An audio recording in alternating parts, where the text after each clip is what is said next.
a healthy balance at every position. Key if they brought in Derrick Henry because the Ravens aren't serious. Dirk DeCosta's make or break season, off season.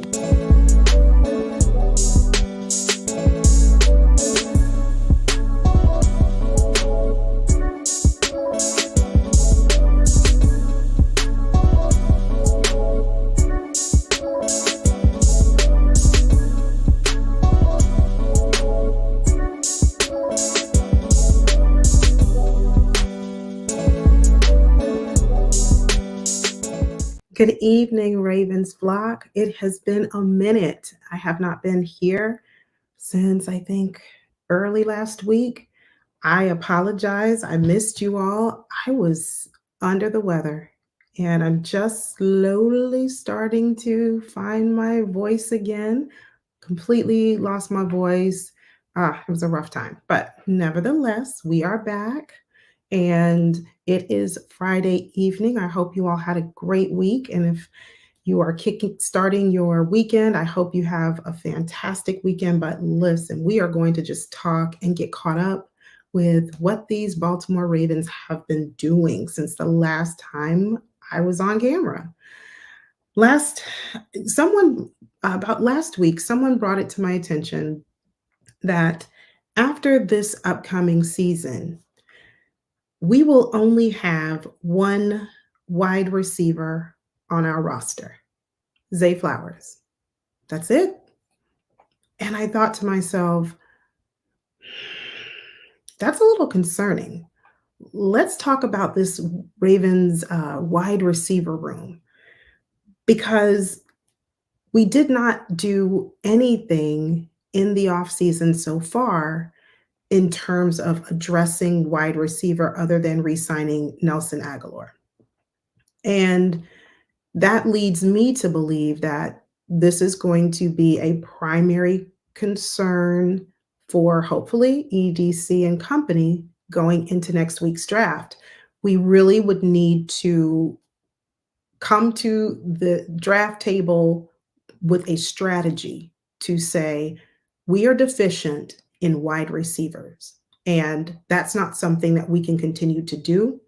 How are we going to address it? And with this draft class being very deep in wide receiver as well as O-line, we'll talk about that in a moment, but especially wide receiver, we need to have a plan because we need to ensure that if it's not looking like pick number 30 is going to be favorable for us in terms of drafting a wide receiver, we need to figure it out. We really need to figure it out because I don't want to feel again this year like I felt in years past. We're not doing enough for Lamar. We're just not. And we'll talk about that too in a minute. But before we get started and dive deep into what we came here to talk about, let me say hello to everyone who's in the chat.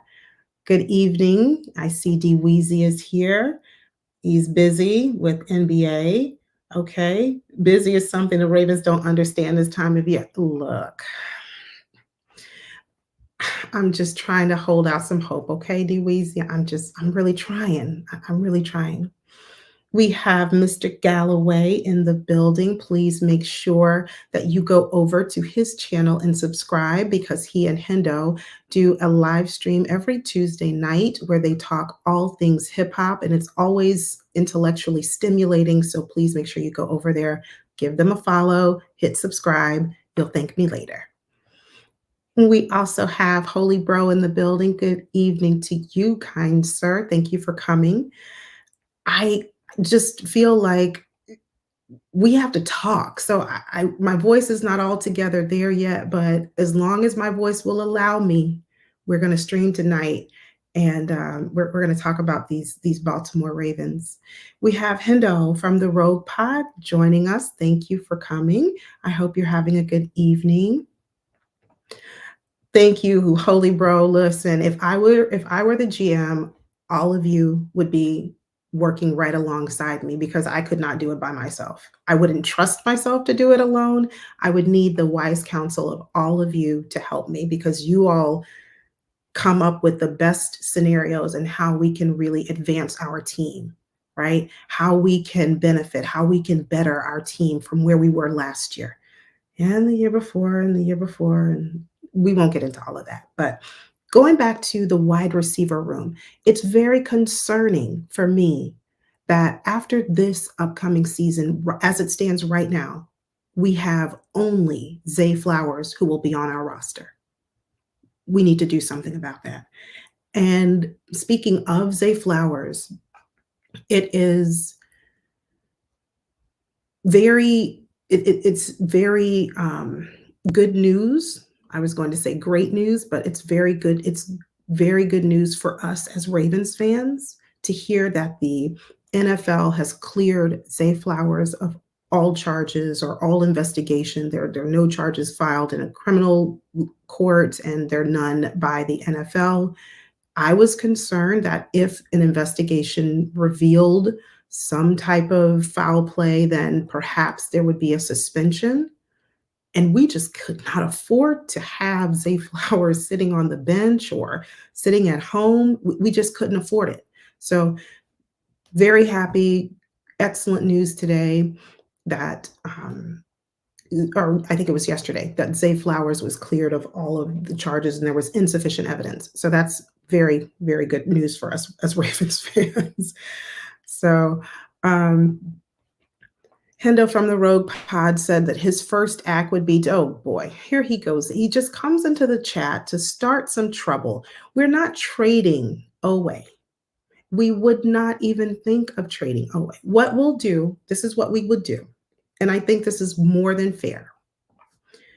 We will give Odafe Owe one more year. Excuse me. We'll give him this year. We'll see how he does. I think he's going to have a phenomenal breakout year. I think he's going to do exceptionally well. I expect him to exceed every expectation I have for him. That's just my goal for him.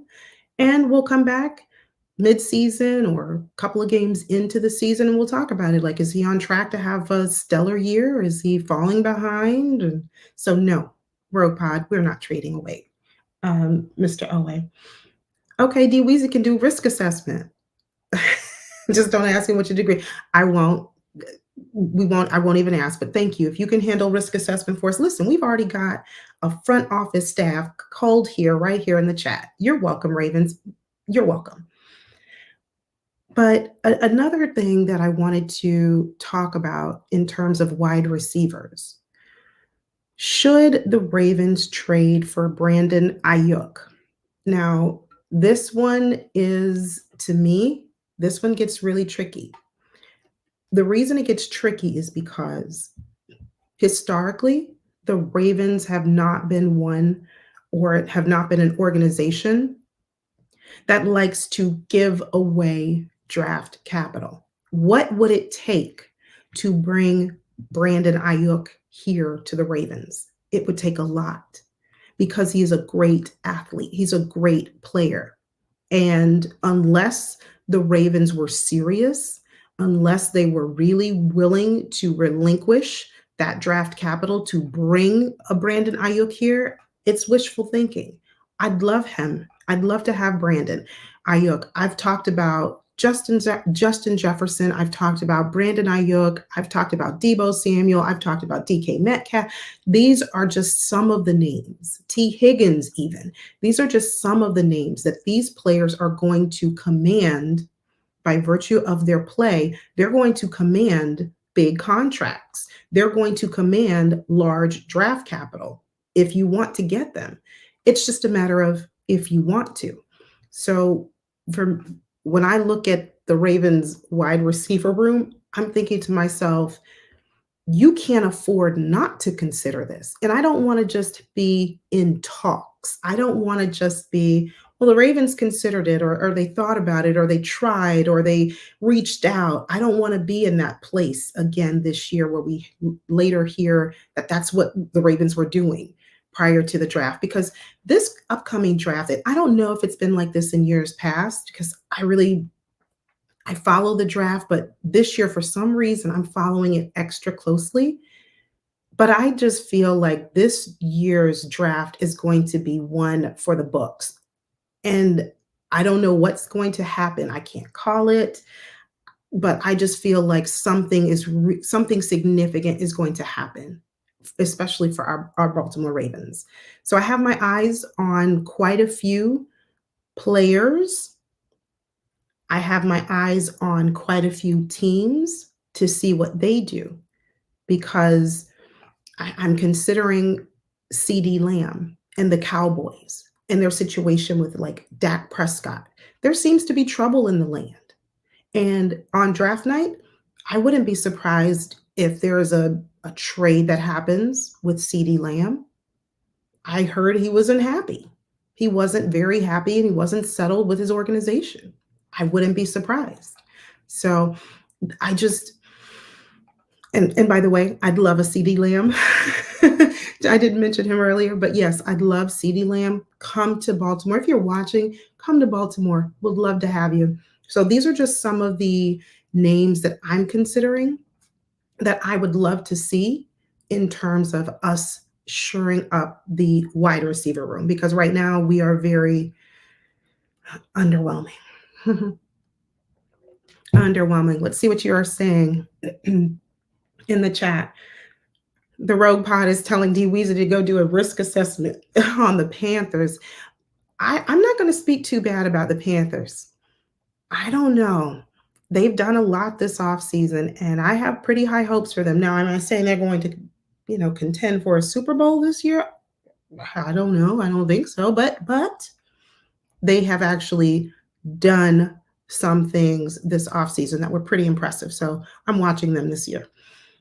Tanja, thank you for coming. Good evening to you. Holy bro, yeah, the Ravens missed on so many good receivers. We really need to be honest with ourselves. We need the organization to be honest with themselves, and we need accountability. I mean it. We really need to take a look at how our resources, our monies, our draft capital, our picks, how have they been allocated? How have they been utilized over the last few seasons? And if we take a look at how much money we put into the defense, and I know the saying, defense wins championships, but you have to be able to score points. You cannot go up against Patrick Mahomes, who at any minute, he showed you last season, they looked up and down, discombobulated hither and thither for the majority of the season. But when it was time for them to turn that switch instantaneously, they did. You've got to be able to match that and not just match it. You've got to beat it. And with our wide receivers, well, we saw what happened in the AFC Championship. We just couldn't. We just couldn't. So those are some things that, I'm thinking about, and I'm hoping that the Ravens are taking stock in that too. Which leads me to the next question. Have the Ravens done enough for Lamar Jackson? We were just talking about bringing in someone like a caliber of a Brandon Ayuk. PFF last year, he had 101 targets, 75 receptions, 1342. Yes, that is more than 1,000 receiving yards. Can we say the same on the Ravens side? No, we cannot. And he had 7 touchdowns. The closest we came to those numbers was a rookie, Zay. He was the closest to that. And he had 104 targets, 77 receptions, 858 receiving yards with 5 touchdowns. Now, what I see when I look at Zay's performance and compared to a Brandon Ayuk's performance, Brandon Ayuk had to share the spotlight. And he had to share the spotlight with Deebo Samuel, Christian McCaffrey, George Kittle, and Zay Flowers, he didn't have to share the spotlight because he was the spotlight. Next to Zay, there's a significant drop off in terms of receiving yards, in terms of touchdowns. And if you bring a Brandon Ayuk, who is a seasoned veteran, with those types of numbers, and even though that 49ers team was very well rounded in terms of offensive weapons, which personally I believe was to make up for some of the deficiencies in their quarterback, but that's for another stream. But if you bring in a Brandon Ayuk alongside a Zay Flowers, who I believe in his second year next this upcoming season is going to do great. I think he's going to do an excellent job. But it doesn't take away the fact that we still need a true veteran presence at wide receiver. So when I asked the question, have we done enough for Lamar? No, in my opinion, we have not, because we continue to focus, as we've seen every offseason, our major signings, our big splash signings ordinarily are on defense. And yes, I know we brought in OBJ last year and we paid him a monster contract for his handful of catches and targets, but that's beside the point. We're moving forward now. I wish OBJ the best, but the Ravens still need to address this.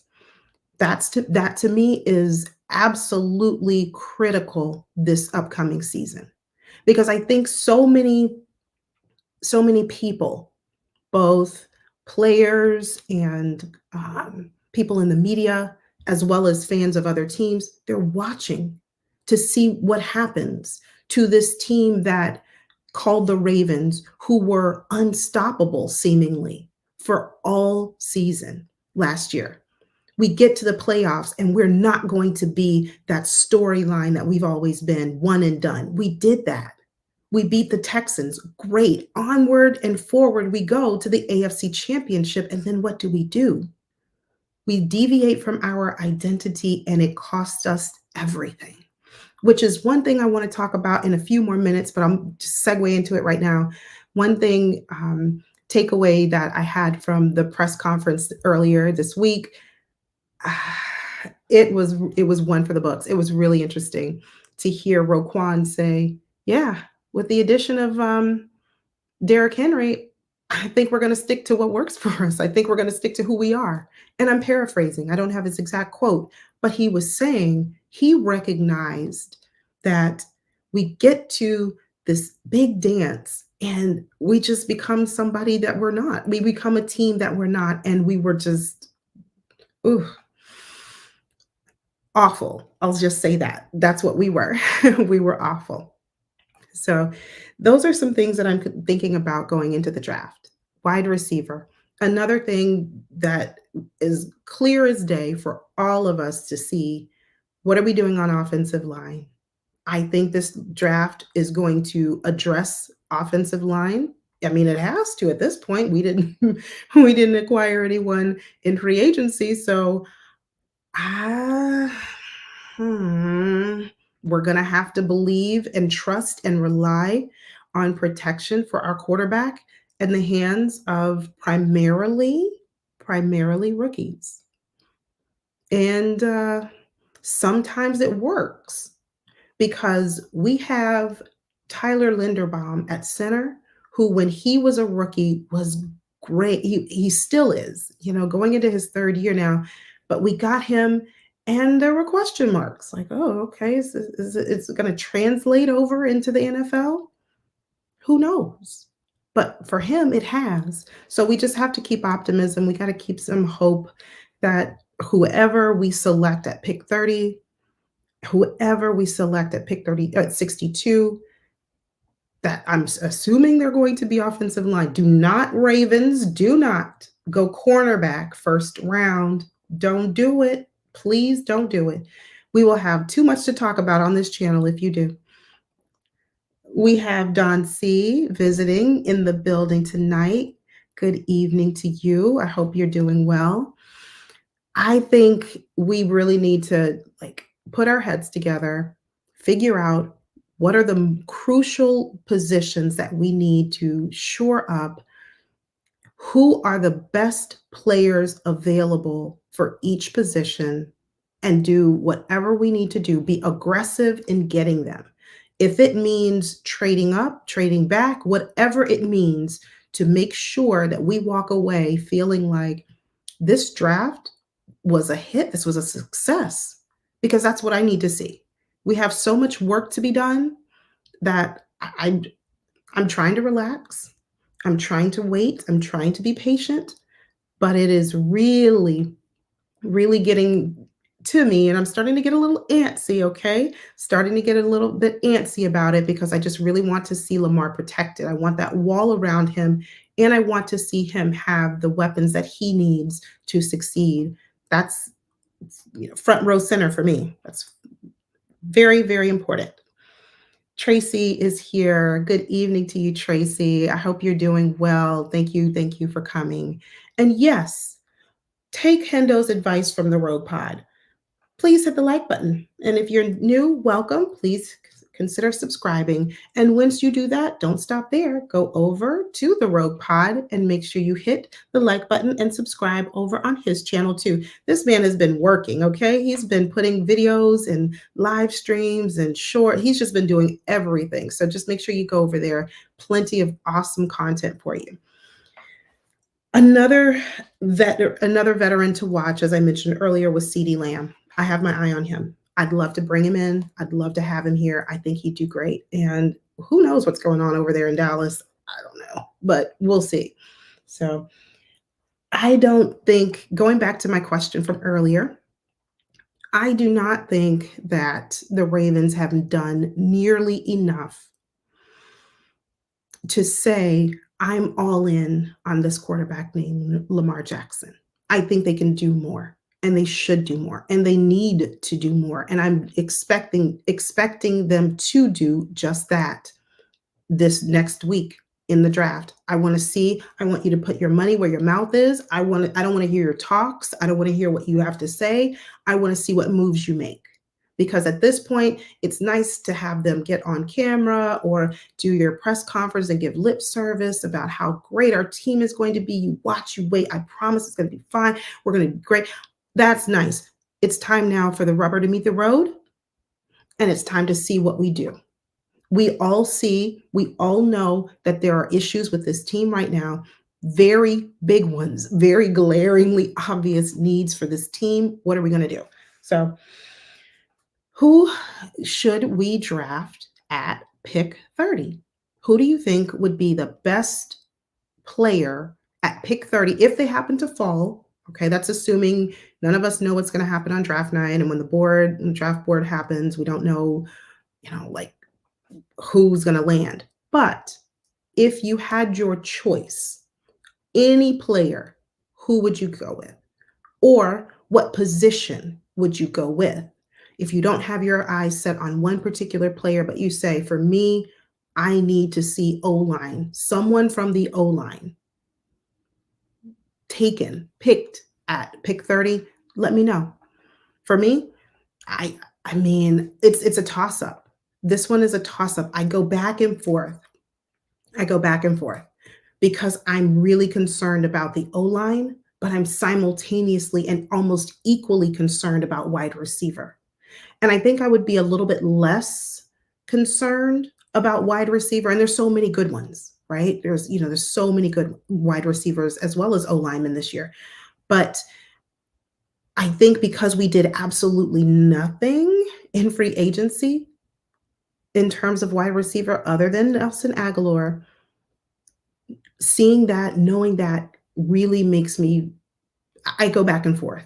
I would not be upset if we took a wide receiver in the first round. My preference would be O-lineman. That would be for me. I would start with O-lineman, and then figure out a way to get a great wide receiver in this draft. Good evening, Big Reg. Listen, please go over to Big Reg's channel in about 5 minutes. If you don't want the party to stop, it doesn't have to. Okay? Just head right on over to Big Reg's channel, and he will start his stream at 8 o'clock. Eastern time where he does big boy talk. And tonight, I think I saw the thumbnail. We're talking NBA. Raise your hand if your team is in the playoffs. Hendo, go ahead and put your hand down. But everybody else, raise your hand if your team is in the playoffs this year. Go Magic. That's right.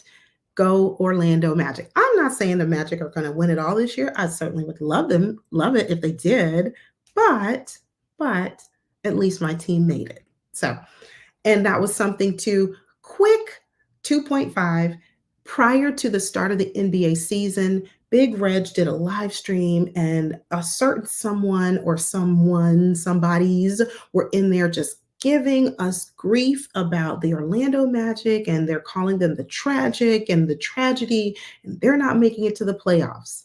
Fast forward through the end of the season for the NBA, and we got receipts. That's all I got to say. We got receipts.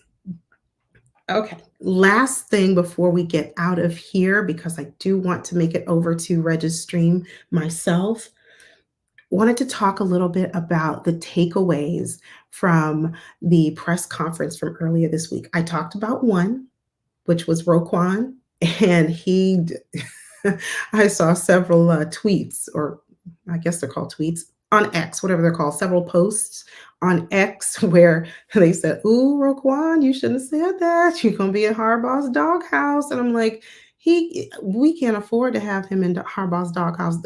When it comes to Roquan Smith, I don't think he can go in the doghouse. But nevertheless, a couple of takeaways that I had. Lamar Jackson, he was back. He was in the building for voluntary off-season workouts. It was so good to see him. I don't know. It's just something about him when he is there, his presence as a leader. It's just like, it's tangible and it's noticeable. So I was very happy, very excited to see him back. And question for you in the chat, and if you're watching on replay, thank you. Question for you. Are you concerned that Rashod Bateman wasn't there? Are you worried, concerned, have a little bit of reservation as to why Rashod Bateman wasn't there? Again, these practices, these workouts, as I mentioned, are voluntary. It's not required. Don't have to be. You don't have to come. But it's just something that I noticed. I did take note of it. And I wondered to myself, what's going on with Bateman? What's going on with Bateman? Is Bateman safe this upcoming year? Will he be draft bait? Could he be draft bait? We'll see next week. So, yes, that's right, Reg. Go Magic. Yes, I love it. We're going to do great things this year, this postseason. You watch. Action Jackson was in the house. Yes, Tanja, and I was there for it. I love it. I absolutely love it. Don C., he said, Hendo, Yolanda and I were talking a year ago, chatting on your stream. Now you've helped her to get her own show. Yes, that's absolutely right. Thank you so much for that. Very, very kind. So, yes. All right. Well, gang, family, that's pretty much all I have for tonight. Thank you all so much for coming by. Please do not forget to make sure you have on your post notifications, because next week it's going to be a wild ride. You don't know when you're going to see my face all up on your screen, because if anything happens to Odafe, oh wait, that's right, anything happens, I'm coming on camera, no notice, just click that live button and we're going to holler and scream and talk and rant all about it. But at any rate, I said all that to say, let's remain hopeful, let's remain optimistic. We've got a busy week ahead of us as Ravens fans. We have a lot to watch, a lot to pay attention to.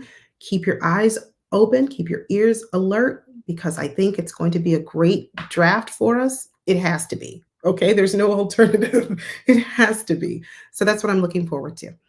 And anyway, I thank you all so much for coming. I hope you all take care. I hope you stay safe. I'll see you soon. God bless. Go Ravens.